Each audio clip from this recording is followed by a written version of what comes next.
Hello everyone, আসসালামু আলাইকুম। কেমন আছেন সবাই? আশা করছি ভালো আছেন। আহ, আমি একটু একটু লেট হয়ে গেল আজকে আমি একটু একটা মিট আপে ছিলাম। আপনারা জানেন যে এখানে আমি চিটাগাং এ থাকি অ্যাকচুয়ালি। তো এখানে গিয়ার লাউঞ্জ বাংলাদেশ নামে আমাদের একটা ইয়ে আছে, সেইখান থেকে আমি আসলে আমাদের একটা মিট আপ ছিল, আজকে একটু লেট হয়ে গেল। এই জন্য আমি ফার্স্ট ব্যাচের ক্লাসটাও নিতে পারি নাই। তো যাই হোক, হোয়াট এভার, আমরা আজকে শুরু করতে যাচ্ছি আমাদের ক্লাস। আমাদের আজকে ক্লাসের বিষয় বস্তু যদি আমি আপনাদেরকে একটু তুলে ধরি, সেটা হচ্ছে আমরা একটু দেখি যে গত ক্লাসে আমরা কি করিয়েছিলাম এবং আজকে আমাদের কি আছে। আমাকে কি শুনতে পাচ্ছেন? যারা শুনতে পাচ্ছেন আমাকে একটু কনফার্ম করবেন।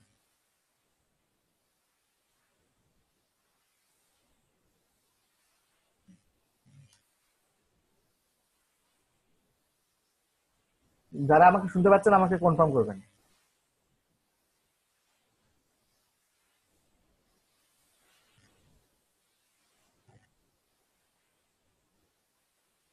আচ্ছা, এখানে হচ্ছে চারজন আছেন আপনারা, বাট একজনই কি শুনতে পাচ্ছেন? দুইজন? আচ্ছা, ওকে, ঠিক আছে। তো দেখেন, গত ক্লাসে আমাদের যেটা হয়েছিল সেটা হচ্ছে যে আমরা গত ক্লাসে ছিলাম যে গেট রেসপন্স দিয়ে ট্রাফিক মেথড আমরা দেখিয়েছি। আউটসোর্স স্মার্টলি আমাদের কি এই ক্লাসটা করানো হয়েছে যে আউটসোর্সিং স্মার্টলি আপনি কিভাবে করবেন? ওকে, এটা করানো হয়েছে, রাইট? হ্যাঁ, করানো হয়েছে, বাট হয়তো বা আমি এখানে ভিডিওটা আপলোড দিয়েছি কিনা আমার মনে নেই। তো যাই হোক, আমাদের আজকে যেটা আমরা করবো যে আমরা ট্রাফিক সেকশনের ভিতর থেকে আমরা আজকে কাজ শুরু করবো। তো আগে আমি একটু দেখে নিচ্ছি যে আমাদের লাস্ট ক্লাস কি ছিল। আমি একটু দেখে নিচ্ছি যে লাস্ট ক্লাস আমাদের হয়েছিল আপনার আজকে 2 তারিখ। তো 2 তারিখে আমাদের টপিক কি ছিল? আউটসোর্স, হ্যাঁ, 2 তারিখে আউটসোর্সিং স্মার্টলি এই ক্লাসটাই হয়েছে। হচ্ছে সেটা আচ্ছা, 2 তারিখে আমাদের ক্লাস হয়েছে how to set up get class. তাহলে আজকে আমাদের ক্লাস হচ্ছে আউটসোর্সিং স্মার্টলি। এই যে আমাদের আজকে ক্লাস হচ্ছে outsourcing smartly, let others work for you. Okay, তো এই বিষয়টা আপনাদের একটু আমি হ্যাঁ, লাস্ট ক্লাস ইমেইল বিল নিয়েছিল। তো এই বিষয়টা নিয়ে আমি আজকে আমাদের ক্লাস হবে। তো এই বিষয়টা হলো সম্পূর্ণ আপনার প্র্যাকটিক্যাল ক্লাস না, এটা সম্পূর্ণ একটা থিওরিটিক্যাল ক্লাস, যেখানে আমি আপনাদের একটা বিষয় নিয়ে আলোচনা করব। সেটা হচ্ছে যে আপনি কিভাবে আপনার এই আউটসোর্সিং এর বিজনেসটা বা আউটসোর্সিং এর যে সিপিএর যে বিজনেসের ভিতরে যে বিষয়গুলো আছে, এই বিষয়গুলো আপনি নিজে না করে অন্যকে দিয়ে কিভাবে এবং কোথা থেকে এটা করতে পারবেন, এই বিষয়টা নিয়ে আমি এটা আলোচনা করব। তো আমি যদি একটু আপনাদের শেয়ার দেই, আমি আপনাদের যদি একটু স্ক্রিন শেয়ার দিই। বাট আমি একটা ওপেন করছি, গ্রাফ, যেটা আমি প্রিভিয়াস ইয়াকে দেখিয়েছিলাম। গ্রাফ, ওকে, দেখেন আমি একটা এখানে একটা নিয়েছি, লিস্ট নিয়েছি। সেটা হচ্ছে যে আমাদের সিপিএ বিজনেসের যে ক্লাসটা বা সিপিএ বিজনেস এই যে কোর্সটা, এই কোর্সটা আমরা যখন করতে যাই, করতে যাওয়ার সময় এবং প্রথম থেকে শেষ এখন পর্যন্ত আমরা বেশ কিছু জিনিসপত্র আমরা নিজেরাই বিল্ড করছি বা নিজেরাই শিখছি। হ্যাঁ, যেমন ধরেন আমাদের এখানে ল্যান্ডিং পেজ বিল্ডিং। তো প্রথম যেটা আছে সেটা হচ্ছে ল্যান্ডিং পেজ বিল্ডিং। আপনাদের ভিতরে অনেকের ল্যাক থাকতে পারে যে আপনার ল্যান্ডিং পেজটা ভালো মতো বুঝেন না, বা ল্যান্ডিং পেজটা ভালোভাবে বিল্ড করতে জানেন না, বা আপনার ল্যান্ডিং পেজের এলিমেন্ট সম্পর্কে, বা আপনার হচ্ছে একটা আপনার একটা এমন একটা ল্যান্ডিং পেজ দরকার হলো যে আমি যে মেথড গুলো দেখিয়েছি যেমন উইক্স, বিবলি, এরপরে ওয়ার্ডপ্রেস, এইগুলো দিয়ে আপনার হচ্ছে না। সেক্ষেত্রে আপনার কাস্টম একটা ল্যান্ডিং পেজ ডিজাইন করতে হবে, যেটা হচ্ছে এইচটিএমএল সিএসএস দিয়ে। ঠিক আছে? তো সেক্ষেত্রে আপনি হয়তো এইচটিএমএল সিএসএস জানেন না, তখন আপনাকে কিন্তু এই বিষয়টা আউটসোর্সিং করতে হবে। অর্থাৎ আউটসোর্সিং বিষয়টা হচ্ছে যে আপনি আপনার এই সার্ভিসটা বা আপনার আপনার সার্ভিসটা পাওয়ার জন্য কাউকে হায়ার করবেন, বা এই সার্ভিসটা পাওয়ার জন্য কোথাও কাউকে নিয়োগ দিবেন, সে আপনার এই কাজটা করে দেবে। এই প্রসেসটা হচ্ছে আউটসোর্সিং। মানে এখানে অনেক আউটসোর্সিং এর ভিতরে দুইটা তিনটা জিনিস জড়িত আছে, যে একটা থার্ড পার্টি থাকবে। যেমন আমি যদি আপনাকে এটা ইয়াতে দিয়ে দিই।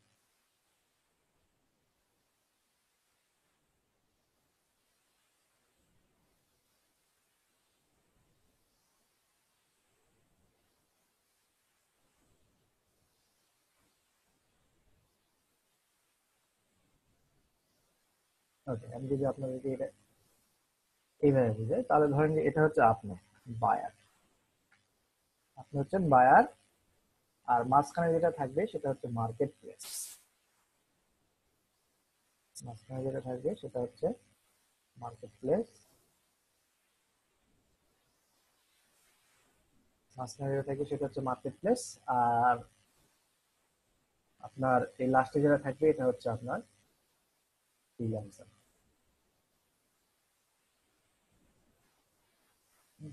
এটা হচ্ছে ফ্রিল্যান্সার।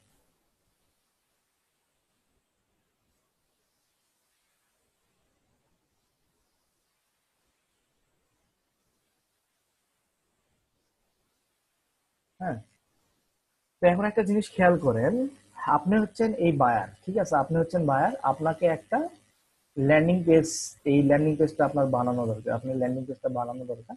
এখন আপনি কি করবেন, আপনি বায়ার হয়ে এই মার্কেট প্লেসে,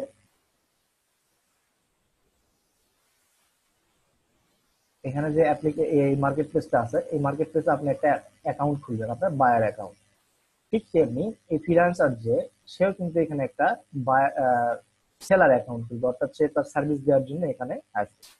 এই ফ্রিল্যান্সারটা সে হচ্ছে ধরেন যে ল্যান্ডিং পেজ ডিজাইনে এক্সপার্ট, আপনার দরকার ল্যান্ডিং পেজ বিল্ডিং সার্ভিসটা। তো এখন আপনার দুইজনে এই মার্কেট প্লেসে আছেন, এখন আপনি এই মার্কেট প্লেসে হয়ে আপনি এই ফ্রিল্যান্সারটাকে খুঁজে পাইলেন, সে ভালো ল্যান্ডিং পেজ বিল্ড করে বা এই ধরনের কোনো রিভিউ টিভিউ কারণে ভালো।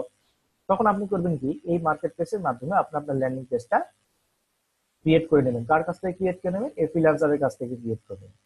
বিষয়টা বুঝতে পারছেন? আপনার এই ল্যান্ডিং পেজটা আপনার ফ্রিল্যান্সারের কাছ থেকে ক্রিয়েট করে নেবেন, এবং ফ্রিল্যান্সার করবে কি, আপনার রিকোয়ারমেন্ট অনুযায়ী ধরেন যে আপনি ফ্রিল্যান্সারকে কি দিবেন, আপনার অফার দিবেন।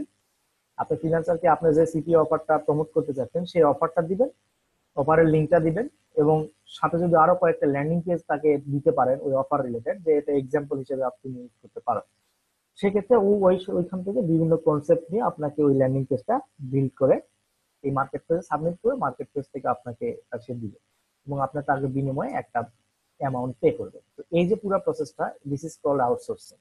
অর্থাৎ এখানে আপনি আউটসোর্সার হিসেবে কাজ করছেন, আর এখানে সে ফ্রিল্যান্সার হিসেবে কাজ করছে, সে কাজ করে দিচ্ছে, আপনি একটা মার্কেট প্লেসের দিক থেকে তার কাজটা পাচ্ছেন। অথবা আপনি এটা না করে যদি আউটসোর্সিং আরো ভাবে করা যায়, যেমন হচ্ছে আপনি ডিরেক্টলি বায়ার, এবং আপনার কোনো ওয়েব এজেন্সি আছে বা ডিজিটাল মার্কেটিং ফার্ম আছে যারা এই ল্যান্ডিং পেজ সার্ভিসটা দিয়ে থাকেন, ডিরেক্টলি আপনার তাদের কাছ থেকে কিন্তু অর্ডার করতে পারেন। তাদের সঙ্গে কথা বলে আপনার যদি তাদের ভালো লাগে, তাদের পেমেন্ট মেথডের সম্পর্কে যদি আপনার থাকে, সবকিছু ঠিকঠাক থাকে, দেন আপনি তাদেরকে মাধ্যমেও কিন্তু ওই সার্ভিসটা নিতে পারেন। তবে যাই নেন না কেন, এটা একটু চোখ কান খোলা রেখে নিতে হবে, কারণ সব জায়গার সার্ভিস কিন্তু ভালো হয় না। হ্যাঁ, সব জায়গার সার্ভিস ভালো হয় না, কারণ দেখা যাবে যে আপনি যদি খুব হাই কোয়ালিটি একটা ল্যান্ডিং পেজ বিল্ড করতে নেন, সেক্ষেত্রে দেখা যাবে আপনার $50, $30, $40 চার্জ করবে। আবার অনেক কোম্পানি আছে আপনার $5, $10 দিয়েও বানিয়ে নেবে। তো সেক্ষেত্রে একটু ট্রিকি হয়ে, ট্রিকিটা কিরকম আপনি একটু তার রিভিউ টিভিউ দেখবেন, দেখলে বুঝতে পারবেন যে সে তার ক্যাপাবিলিটিটা কিরকম। আর দুই একটা ল্যান্ডিং পেজে তার কাছে যখন আপনি কনভারসেশন হবে, তখন তার কাছে আপনি চাইবেন, আপনার হচ্ছে স্যাম্পল চাইবেন যে, হ্যাঁ তুমি আগে কি করেছো আমাকে দাও। ঠিক আছে, এরপর আছে ডোমেইন ইন্টিগ্রেশন। 2 নম্বর যে টপিকটা আছে সেটা হচ্ছে ডোমেইন ইন্টিগ্রেশন। ডোমেইন ইন্টিগ্রেশন বলতে আমরা যেটা বুঝি সেটা হচ্ছে যে, আপনার যখন একটা অফার, অর্থাৎ আপনি যদি একটা মার্কেট প্লেসে যখন কাজ শুরু করার জন্য ট্রাই করেন, এবং তখন ওই মার্কেট প্লেসে আপনি কি করেন, আপনি সাইন আপ করেন, করার পরে আপনার যে ল্যান্ডিং পেজ, হ্যাঁ, বা আপনার যে একটা সিপি অফার সিলেক্ট করেন, সেই সিপি অফারের জন্য আপনি ল্যান্ডিং পেজ বিল্ড করেন।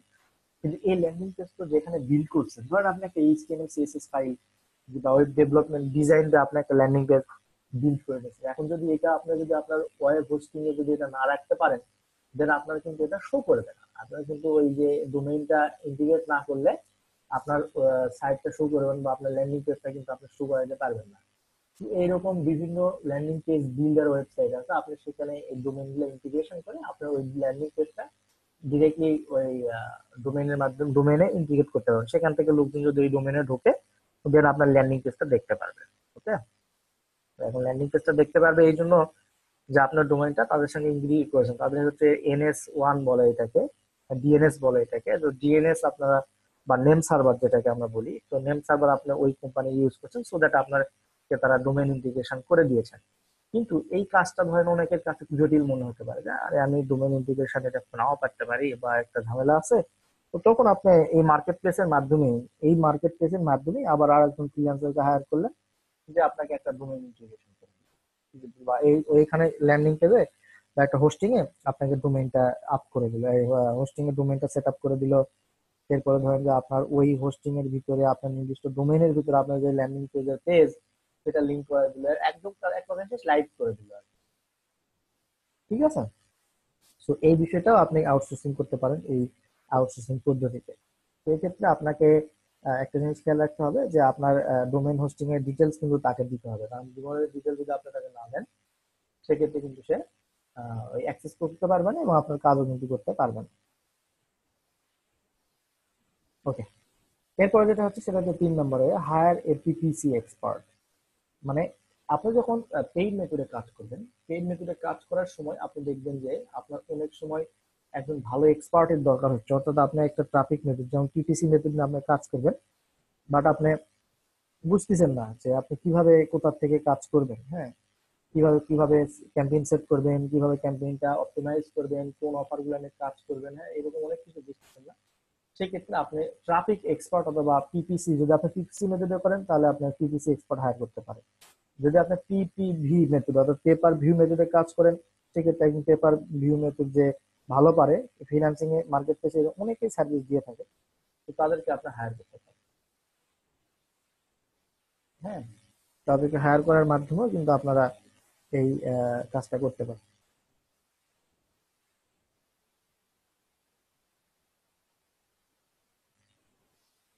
ঠিক আছে। এখন যেটা হয় যে আমরা অনেক সময় কিছু জিনিস ভুল করি বলতে কি, যেমন ধরেন যে ল্যান্ডিং পেজ বিল্ডিং এর ক্ষেত্রে আমি শুধুমাত্র তাদেরকে বলি হ্যাঁ আমার একটা ল্যান্ডিং পেজ দরকার এরকম এরকম। তো ও করে কি ইচ্ছা মতো করে, তো এটা করবেন না। এটা আপনি একটা রিসার্চ করে আপনি একটা ডেমো ল্যান্ডিং পেজ বা বের করে ফেলবেন, বের করে ফেলে তাদেরকে এই লিঙ্কটা দিবেন বা তাদেরকে ওই, অথবা আপনি ধরেন যে আপনার মাথায় আইডিয়া আছে, আপনি ওটা স্কেচ করে তাকে দেন, সে এইচটিএমএল সিএসএস বা তার যে মেথড গুলো আছে সেই মেথড গুলো দিয়ে আপনাকে ল্যান্ডিং পেজ বিল্ড করে দেবে। তো এইভাবে আপনার এই সার্চ ইঞ্জিন সিপিএ মার্কেটিং বিজনেসের যে ছোট ছোট কাজগুলো আছে আপনি প্রত্যেকটি কাজগুলো কিন্তু আউটসোর্সিং করতে পারেন। এখন প্রত্যেকটা কাজগুলো আউটসোর্সিং করতে গেলে আপনাদের যে জিনিসগুলো থাকতে হবে তার ভিতরে আছে, আমি যদি 1 নম্বর ধরি যে আপনার পেমেন্ট মেথড, অর্থাৎ আপনি যে ইয়ার কাছ থেকে ফ্রিল্যান্সারের কাছ থেকে এই কাজটা নিবেন তখন আপনি একটা ক্লায়েন্ট হিসেবে কাজ করবেন, যে আমি একটা কাজ করে নিচ্ছি, সেক্ষেত্রে আপনার পেমেন্ট মেথড কিন্তু থাকতে হবে, মানে ক্লিয়ার থাকতে হবে। কারণ পেমেন্ট মেথড যদি আপনি ক্লিয়ার না থাকে তাহলে মার্কেট প্লেসে আপনি সাইন আপ করতে পারবেন ঠিক আছে, বাট আপনি পেমেন্ট মেথডটা ভেরিফাইড না করলে আপনি কোনো ফ্রিল্যান্সারকে হায়ার করতে পারবেন না, প্লাস ওই ফ্রিল্যান্সারের কাছ থেকে কোনো সার্ভিস কিনতে পারবেন। আবার আবার আর একটা হয় যে আপনি যদি ডিরেক্টলি কোনো এজেন্সির কাছ থেকে বা ডিজিটাল মার্কেটিং কোম্পানির কাছ থেকে যদি আপনি সার্ভিস গুলো নিতে চান সেক্ষেত্রে তাদের ক্ষেত্রেও কিন্তু আপনি এটা মানে পে করতে পারবেন না, কারণ তারা হয়তো বা আপনি এমন একটা পেমেন্ট দেবেন, আপনার ধরেন যে বাংলাদেশের কাছ থেকে কিন্তু আপনার ধরেন বিকাশ আছে, মোবাইল ডাক বাংলা মোবাইল ব্যাংক আছে, আপনার ব্যাংকে টাকা আছে, কিন্তু আপনি যদি ইউএস এর একটা এজেন্সি সার্ভিস নিতে চান তাহলে কি তারা কি বিকাশে পে করা যাবে বা তাকে কি কোনোভাবে বাংলাদেশ থেকে টাকা পাঠানো যাবে? অবশ্যই না। কারণ বাংলাদেশে শুধুমাত্র রেমিটেন্স অ্যাড হয়, এখান থেকে আপনি দেশের বাইরে কাউকে টাকা পাঠাতে পারবেন না, কোনো ওয়েতে আপনি দেশের বাইরে টাকা পাঠাতে পারবেন না। হ্যাঁ, দেশের বাইরে টাকা পাঠাতে পারবেন, সেটা কিভাবে? আপনার যদি একটা পেমেন্ট গেটওয়ে অ্যাজ লাইক যদি পেপাল থাকে অথবা পেইউনিয়ন মাস্টার কার্ড থাকে, আপনি সেটার মাধ্যমে কিন্তু তাকে পে করে দিতে পারবেন। সেক্ষেত্রেও ঝামেলা আছে, বাংলাদেশ ব্যাংক বা আদার্স কোনো ইয়া যদি এটা জানতে পারে তাহলে আপনাকে কিন্তু খবর করে ছাড়বে। এরপর আর একটা আছে যে যে হুন্ডি, আমরা ওটাকে বলি হুন্ডি। হুন্ডিটা হচ্ছে এরকম যে ধরেন যে কেউ বিদেশ থাকে, যেমন মালয়েশিয়া একজন আছে, বাংলাদেশে একজন আছে। হ্যাঁ, তো মালয়েশিয়ার আপনি বাংলাদেশে এখানে হয়তো মালয়েশিয়াতে আপনার টাকা পাঠানোর দরকার, তো যেহেতু বাংলাদেশ ব্যাংকের কোনো রুলস এন্ড রেগুলেশনে নাই যে আপনার দেশে থেকে দেশের বাইরে টাকা পাঠাবে, তো সেক্ষেত্রে লোকজন পাঠায় না, পাঠায়। সেটা কিভাবে পাঠায়?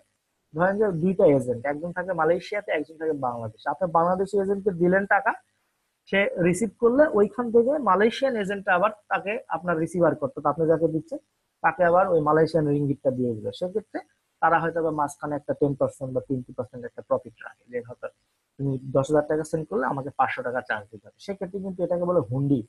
তো আপনার কোনো ডিজিটাল এজেন্সিতে হুন্ডির মাধ্যমে টাকা পেমেন্ট করতে পারবেন না, this is not easy. So that আপনার পেমেন্ট গেটওয়েটা আপনাকে শক্তিশালী করতে হবে। এখন পেমেন্ট গেটওয়ের জন্য আপনি কি করতে পারেন? না, অপশন হতে পারে 1 নাম্বার আপনি একটা পেপাল ক্রিয়েট করে নিতে পারেন। হ্যাঁ, এরপরে অপশন হচ্ছে 2, আপনার একটা পেএনএর মাস্টার কার্ড বা পেএনএর অ্যাকাউন্ট থাকে, ওইখানে আপনি রিসার্চ করে সেখান থেকে করতে পারেন। এখন যদিও রিসার্চের অপশনটা জানি না, কারণ যে এখন মার্কেট প্লেস থেকে পেমেন্ট না আসলে আপনাকে কার্ড ইস্যু করবে না, সো দ্যাট মার্কেট প্লেসে কাজ করে দেন পেমেন্ট নিয়ে কার্ড ইস্যু হবে, তখন আপনি ওই কার্ডটা বিভিন্ন জায়গায় ইউজ করতে পারবেন। 3 নাম্বার এবং সবচেয়ে মজার ইন্টারেস্টিং হলো যে আপনার ইবিএল, ইস্টার্ন ব্যাংক লিমিটেড, যেটা তাহলে নিজস্ব একটা কার্ড আছে প্রিপেইড, সেটা হচ্ছে ক্রেডিট কার্ড, নাম হচ্ছে অ্যাকোয়া। আপনি এই অ্যাকোয়া দিয়ে আপনাকে করতে হবে। আপনি যদি অ্যাকোয়া কার্ড দিয়ে করেন, সেক্ষেত্রে এই অ্যাকোয়া দিয়ে আপনাকে ওই পে করে দিতে হবে। ফেসবুকে অ্যাড দিতে পারবেন অ্যাকোয়া দিয়ে। আপনারা বিভিন্ন ইয়াতেও, মার্কেট প্লেসেও অ্যাড করতে পারবেন, যদিও শিওর না, বাট অ্যাকোয়া কার্ড দিয়ে অনেকে করছে। তো মোস্ট ইম্পর্টেন্টলি আপনার পেপাল থাকলে সবচেয়ে বেস্ট এবং পেমেন্ট থাকলে সবচেয়ে বেস্ট। ওকে, যাক। এখন আপনারা এরপরে যেটা হচ্ছে সেটা হচ্ছে আপনি কোন কোন মার্কেট প্লেস থেকে কি কি সার্ভিস কিনতে পারবেন, কিভাবে সার্চ করবেন, কি করবেন, এই বিষয়গুলো আমি সঙ্গে আপনাকে এখন একটু ধারণা দিই।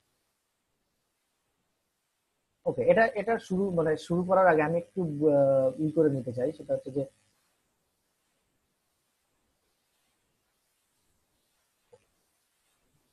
যে প্রিভিয়াস যে ক্লাসটা ছিল, ওই ক্লাসে কোনো জায়গায় কারো বুঝতে সমস্যা আছে কিনা এই 6 জনের ভিতরে?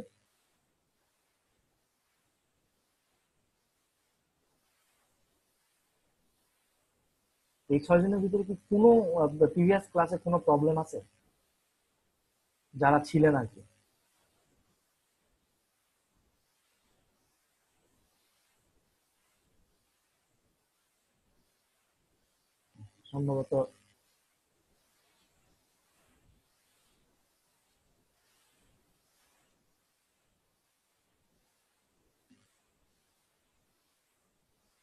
সম্ভবত কারো নাই, প্রবলেম নাই, অথবা ক্লাসেই করেনি, আমি লাস্ট ক্লাসে ছিলাম না। হ্যাঁ, তো এরকম পাবেন। ওকে, সমস্যা নেই। আমি এই ক্লাসের ভিডিওটা আমি আজকে কালকে আপলোড করে দিব, এই ক্লাসের ভিডিওটা। লাস্ট আমি একটু মিট আপে ছিলাম, সারা বিকেলটা আমি সকাল থেকে আর কি মিট আপে ছিলাম, তাই এই জন্য আমি আসলে আজকে ভিডিওটা আপলোড করতে পারিনি। তো আজকে কালকে আমি ভিডিওটা দুইটাই আপলোড করবো এবং আপনাদেরকে লিঙ্ক দেবো, ওইখান থেকে ডাউনলোড করে নেবেন। বাট ক্লাস ভিডিওটা দিলে একটু ভালো। হ্যাঁ, ক্লাস ভিডিও দিব, আমি তো বারবার বলছি যে আমি ছিলাম না আজকে সারাদিন, আমি বাসায় ছিলাম না। আমি বাসায় থাকলে সচরাচর যেটা করি, আমি দুপুরের দিকেই আমি এটা আপলোড দিয়ে ফেলি। আমি অফিস থেকে এসে জাস্ট দুপুরের দিকে লাঞ্চের সময় বসে আপলোড দিয়ে ফেলি। বাট আমি আজকে সারাদিনই বাসায় ছিলাম না, মাত্র ফিরলাম 9টার দিকে ফিরছি। ফিরে আপনাদের, আমি এখনো ফ্রেশ হয়ে নাই, আমি আপনাদের ক্লাস নেওয়া শুরু করে দিচ্ছি। হ্যাঁ, তো ওইটা প্রবলেম হচ্ছে যে আমি পারি নাই, আমি কালকে দিব এটা। কালকে এটা আপনাদের দুইটা ক্লাস, আমি দুইটা আলাদা করে দিব। তো এখন আমি যেটা করবো সেটা হচ্ছে ফার্স্ট পার্ট সেভ করার জন্য আমি এটা কেটে দিব লাইন। হ্যাঁ, কারণ যে আমি ছোট ছোট করে আকার করলে সেক্ষেত্রে আমার আপলোড হতে একটু ভালো স্মুথলি আপলোড হয়, সো দ্যাট আমি এটা পার্ট 1 পার্ট 2 করে আপলোড দিই।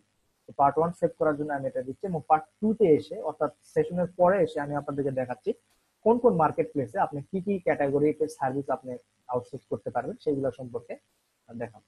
ধন্যবাদ সবাইকে, ততক্ষণ সাথে থাকুন।